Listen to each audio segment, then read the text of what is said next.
Salah nggak kalau kita nggak selalu nurutin keinginan keluarga besar yang minta bantuan ke kita? Kan belum saya jawab.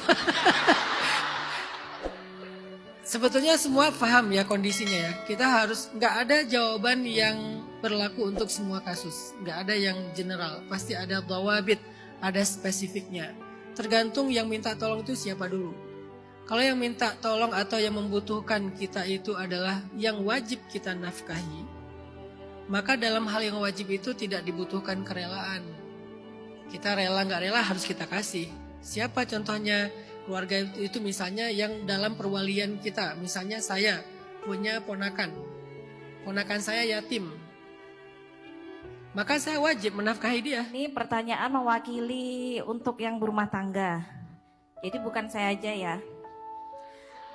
Apa Iya, kita biar cepet iya aja ya. Iya. Apakah berdosa Ustadz jika kita tidak selalu memberikan apa yang keluarga kita mau? Sedangkan kita posisinya sudah menikah, sudah punya anak. Kadang keluarga meminta untuk kita keuangan misalnya ekonomi.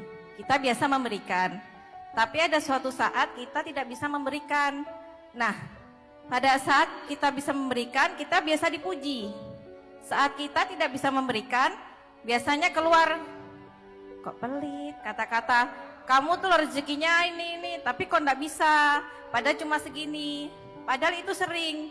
Nah, pada saat keluar kata-kata itu Ustadz, gemetar aku, bukan saya ya.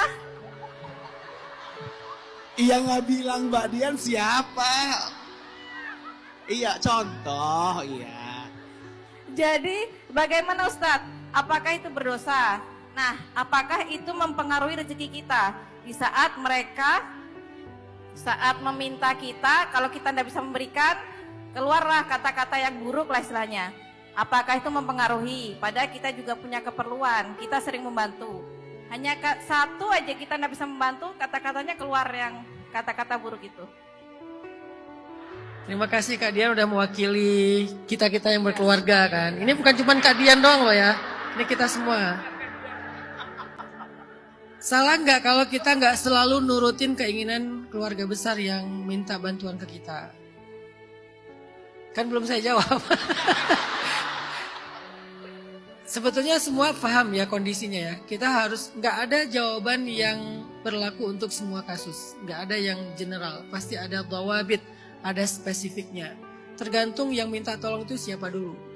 Kalau yang minta tolong atau yang membutuhkan kita itu adalah yang wajib kita nafkahi, maka dalam hal yang wajib itu tidak dibutuhkan kerelaan. Kita rela nggak rela harus kita kasih. Siapa contohnya? Keluarga itu misalnya yang dalam perwalian kita. Misalnya saya punya ponakan. Ponakan saya yatim. Maka saya wajib menafkahi dia. Saya rela nggak rela, rutin nggak rutin, pokoknya saya harus menafkahin dia. Walaupun saya bilang udah rutin kok dikasih tiap bulan, ya udah memang tiap bulan harus dikasih. Sama seperti saya menafkahi keluarga kecil saya, istri, anak-anak, ya sama dengan ponakan yang sudah yatim misalnya. Atau adik saya yang perempuan yang juga yatim, artinya orang tua kita udah meninggal. Sehingga adik saya yang perempuan ini belum menikah, wajib saya nafkahi sebagai kakaknya. Mau saya rela nggak rela. Makanya tadi pertanyaannya kan sangat general nih. Saya coba lihat kasusnya. Kalau kasusnya yang meminta tolong atau minta bantuan kita itu memang berada di dalam perwalian atau kewajiban nafkah kita, dan kita mampu, wajib rela ataupun nggak rela. Dan itu sangat mempengaruhi rezeki kita. Kalau kita nggak mau memberikan hak dia, Allah akan berikan hak dia dari orang lain. Sehingga rezeki kita itu akan dilimpahkan kepada orang lain. Misalnya di dalam harta kita itu kan ada 2,5% zakat misalnya ya. Kita nggak tunaikan zakat nih tahun ini nih, maka Allah akan memberikan rezeki itu kepada orang lain yang 2,5%-nya sama untuk dia keluarkan. Berarti kalau rezeki kita 100 juta per tahun, 2,5 juta nggak kita keluarin nih, maka 100 jutanya Allah akan berikan kepada yang lain untuk mengeluarkan 2,5 juta. Berarti kita kehilangan berapa? Bukan 2,5 juta, 100 juta. Inilah konsekuensi dari hilangnya keberkahan rezeki gara-gara kita tidak menunaikan kewajiban.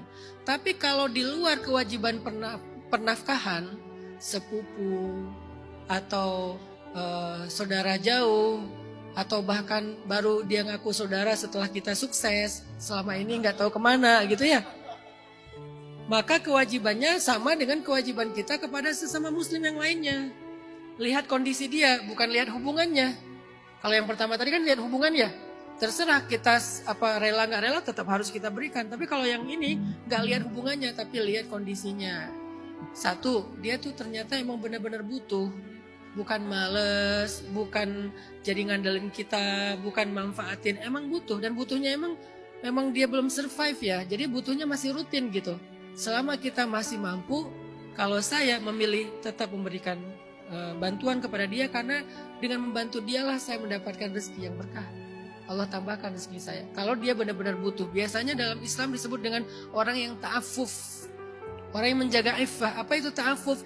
Dia tuh butuh banget, tapi dia nggak mau menghinakan diri dia sendiri dengan cara mengemis, dengan cara meminta-minta. Dia hanya minta kepada kita untuk menjaga kehormatannya dan menjaga kehormatan keluarga. Orang kayak gini layak dibantu sih. Walaupun bentuk bantuan kan gak harus selalu materi kan. Dengan sekolahin dia kah, dengan ikutin dia kursus kah, dengan upgrade skill dan value dia kah, supaya dia bisa mandiri juga. Tetap kita biayain misalnya. Nah, itu bagian dari cara kita membantu dia. Tapi mungkin awalnya gede, tapi setelahnya dia mandiri. Daripada tiap bulan dikasih 1.500.000, tapi rutin, gak berubah-ubah keadaannya. Ada kondisinya kayak gitu. Tapi kalau yang diceritakan Kak Dian tuh kayaknya sih bukan yang ini sih. Justru yang agak-agak manfaatin. Sampai ada istilahnya orang baik biasanya ketemu sama orang yang suka manfaatin. Jadi kalau kita baik biasanya kita dekat sama orang-orang yang suka manfaatin kita gitu. Buktinya apa? Buktinya kalau dikasih dia muji, kalau nggak dikasih sekali, keluarlah kata-kata yang buruk tadi. Kamu pelit, kamu apa, dan segala macam dengan ancaman-ancaman.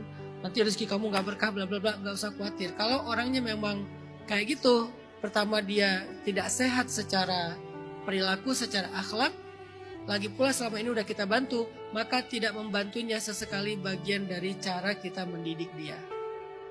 Tidak membantunya sesekali adalah bagian dari cara kita mendidik dia supaya lebih mandiri, supaya lebih semangat dan seterusnya.